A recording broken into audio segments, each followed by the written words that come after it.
Welcome to Guerrilla Discipleship. My name's Kevin Baker. I'm Tim Parker. We get to be your host. We love that you're here with us. And if you aren't sharing these podcasts with others, would you mind just send it to one friend and see if they would be blessed by it.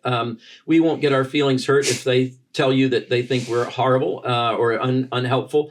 But we would ask you, help us to know how we can improve this so that we can be effective in your life and effective in those who you're partnering with, or even in doing life together with.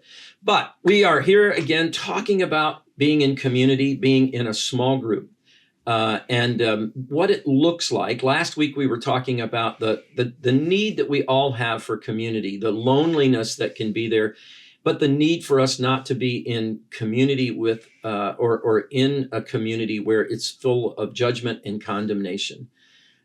Today we want to talk a little bit about what I think Tim and I would say is one of the most neglected parts of small group life in the American church, or the church in the West.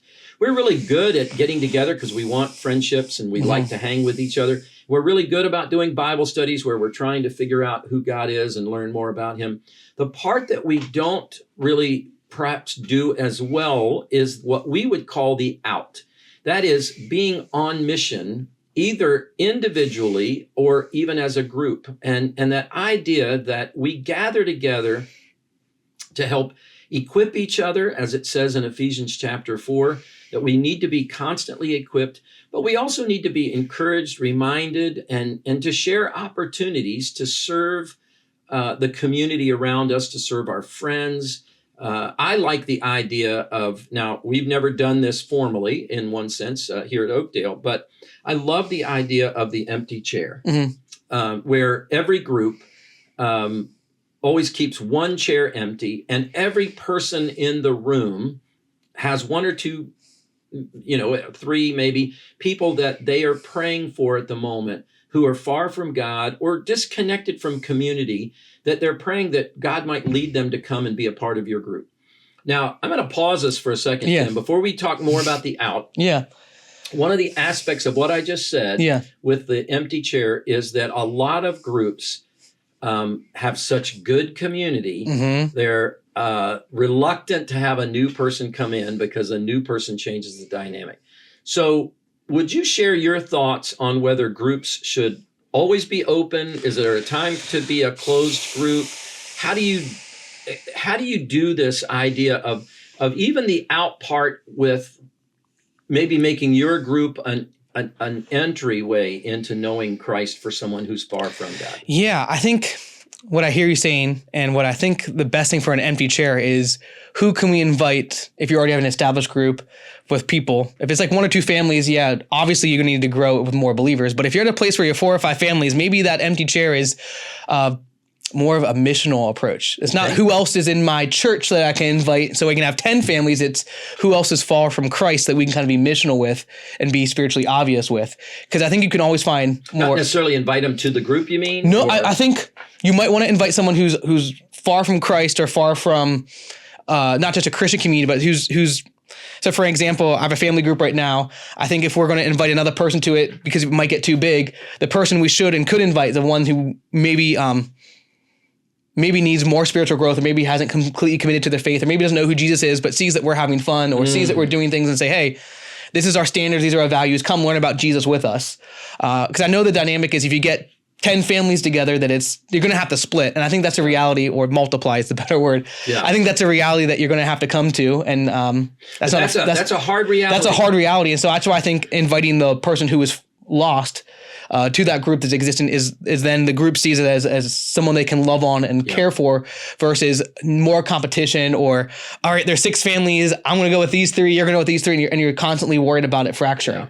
And so and there's that, multiplying groups is a hard thing. There's no doubt about it, for a variety of reasons. We love being together. Oh my gosh, we were so excited when these 2 new families came, but now it feels it's too unwieldy. Nobody, So let's talk a little bit about that piece for just a second before we get into a little bit more of the outward mission. Yeah. I'm going to say this. I think that every group, let me back up off the every. 95% of groups should have a heart of staying open Correct. to I agree with God that. leading a new person there. Yeah. There are groups, recovery groups, some other groups, and there are seasons perhaps where you would say, wow, now's not the time for us to have new people coming. Again, if there's a crisis in one of the group members, and it's a crisis that requires, they've revealed some things that are very intimate. It may be that in that season while you're ministering around that thing, that it wouldn't be the appropriate moment to invite someone new in. I don't know, but I'm saying in general rule, I think we ought to be praying for people that our group would be useful to people who are far from God, disconnected from community, disconnected from the body of believers in some way or another, to be a place where they could come and find healing and hope. And now I know some of you listening, if you're in a small group that you love, that you are like, it's us five and no more, are going to bristle at that. And I would just say this, I'm not in charge of your group. God is. So you just ask the Lord. And I think the other dynamic of this is you've got to have group consent. You've got to deal with this as a group. So if four of you in a 5-person group, if four of the people are like, I think we ought to be open and one person's not, I think you're not open until you deal with that. But I wouldn't just ignore it. Yeah. Because hard feelings might come. The person that felt, I don't want it to be open, may feel shunned by the other four.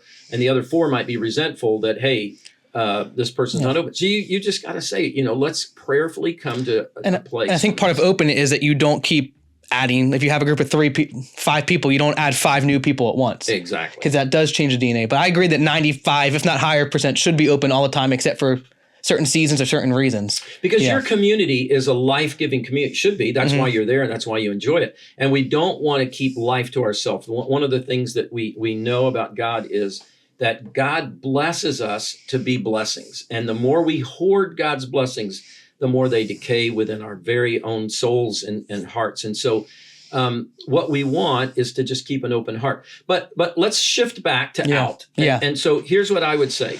We are all called to be on mission. Correct. Matthew 28 is for every one of us. Matthew 28 isn't just for pastors, missionaries, leaders. Matthew 28, go and make disciples of all nations, is for every person who knows God. So we all individually need to be living out mission somehow. Sometimes we do that as a group, and sometimes the group is our place of encouragement and accountability, or even prayer. Isn't it amazing to think about this? Let's just give this example, and Tim, I'd love to hear your comment on this or wherever. If I feel like, let's say I'm working in an office environment where I feel like I'm the only believer, and I've really been praying for my office, and I come to my small group and I'm like, man, I just feel a burden for some of what's going on in the people in my office that I work with. And so I'm like, I don't think they live far enough. It's not going to be anything where they could come here. But I would like to start a small group at work during lunch. I've got my own small group now praying for me. I've got people who are encouraging me, praying me, resourcing me so that I can be effective in that. Man, missionaries would tell you, yes, we need the resources, financial resources, but we need your prayer more than anything else. And so to have your small group be praying with you for the ministry that you're doing outside of the group, in your own family, at your workplace, in your community, in your church, wherever, that's awesome. It's such a big blessing. But there may be times, and Tim, maybe you could say something about this, where the whole group is going to adopt a mission. You've had some experience. Yeah, and we're doing it again too soon. Oh, awesome. So in our family group, we were doing a book with a kind of a discovery Bible study mixed into the book, kind of hybrid, and it was all about how to parent your children to be the hands, heart, and head of Jesus. Oh, wow. Kind of holistic discipleship. The kind of tagline was helping your kids fall in love with the mission of Jesus more than the program of Jesus. Awesome. Fall in love with who Jesus calls to be, not the church ministry, and kind of you take responsibility for holistic discipleship. Wow. And so through that, the parents said, we think we kind of need to be more of the hands. How do we do this? We want to model it, not just talk about it. And so we had an opportunity. Low-hanging fruit is do something with the nursing homes, because just kids being around people who are, at the opposite end of the spectrum, who are they don't usually get to interact intergenerationally that way. And so we just had connections through people that said, hey, why don't you try these I guess they're kind of nursing homes for people who have dementia, and no one really knew what we were doing. We all kind of went in together, but we all said our expectation is to bake cookies and read books, and we ended up having to pray and sing songs. And we weren't prepared for any of that, but we were all flexible, and we did it, and the family said, wow, this was powerful. This was better than anything we've done before. We want to do this once a month. Now, granted, who said that? The family, group? the small group. Okay. So I said, the goal is to go and do this, and I'm not the leader of it. I'm kind of just the coach behind the scenes, but I'm part of it. And I said, afterwards, we'll debrief, and if it's horrible, we never have to do it again. If it's great, we can think about doing it. Awesome. And got all this feedback from the group saying, this was not only did we see we made an impact with the people we were loving on, but we felt that we made a big impact on our kids. I never would have done this without having people behind me doing it. I would have went as my family and baked cookies to people who, were out of it and not paying attention, in a place with people who, we don't know. I never would have done this on my own, but since I went with other people, we felt like we bonded and we did this together. And so we're actually got invited by another nursing home from connections here at Oakdale. Hey, they have these fairs that are going on, and here in July our group is going to be going, and they said what we want you to do is each family to adopt 1 or 2 residents who don't have family to come with them. Wow. And so you're intentionally teaching, we're all individually going, but each family is going to get to adopt kind of like a grandparent, I guess, for the day, or grandparents to go and do the fun little games and skills with, and the kids won't even feel like it's serving. Yeah. And that's the whole beauty of it all. And so we're excited to do that, because it's not always easy to take kids to a food pantry or homeless shelter or the traditional outreach or mission people think of. But when you can teach your kid to love people, even those who maybe don't have any family in these nursing homes or don't get visits, that's a small first step. If you're still doing this with your 13 or 14-year-old, do it for 14 years, it's not bad. I would love you to grow, but it's a great first step for young families. And that's the idea of when we go out, we're doing it together, and then we debrief every time afterwards, because we want to, like, what did you learn? What did you see? What do you want to do differently? But the group kind of makes the decisions on how we do it and when we do it. And that's awesome. Yeah, even when we were out before, this is like the group dynamics of going out. I feel like Satan kind of did everything he could to try to squash this when we were serving. It was pouring down raining. We had to go from house to house to house, and it was in a neighborhood. And the 2 houses were close together, so we walked. And the third house was like, should we drive car? Should we not? It's pouring down rain. And then they looked at me, and I said, I'm interested in driving. I don't really want to get my kids that wet. It's going to be miserable. It's not going to be fun. And the other 2 parents who were there said, well, we want to walk. I said, well, if you guys want to walk, we're walking. I said, okay. And we did it. And so this idea of that, like, the group makes the decisions, there's no leader. It's that group dynamic. So it was powerful, and people are still talking about it. And some of the families who missed are still like, well, when are we doing this again? Yeah. We keep hearing these stories about it. That's awesome. Well, and I think that I'm not sure exactly why we've neglected this in our groups. I think that we maybe just out of, it's going to be a strong word, selfishness, thought, well, I need this for me. Mm-hmm. But we need to serve. In fact, psychologists and psychiatrists would tell you that if you're struggling with depression, one of the best things you can do is go volunteer and help someone else. And so it's maybe counterintuitive. But the other thing that I've noticed about the serving piece is a lot of us want to know more information, right? We've gotten in a small group. We want it to be a place where we can learn more about the Bible, learn more about God. But there are other people who that's not as attractive to them, but they like the tangible hands-on serving. And so if we offer a group where they feel like, wow, I have something to give. A lot of people feel like they don't have any knowledge about the Bible, and so they're like, why would I want to go to that? I mean, I'm going to feel embarrassed. I don't know enough. But if part of our rotation is that, hey, we also serve, or we encourage people to serve, and as Tim's saying, even with small groups, most people would think, oh my gosh, a small group with small children can do this? Yes, there are lots of things that families can do together to serve that are modeling for our kids.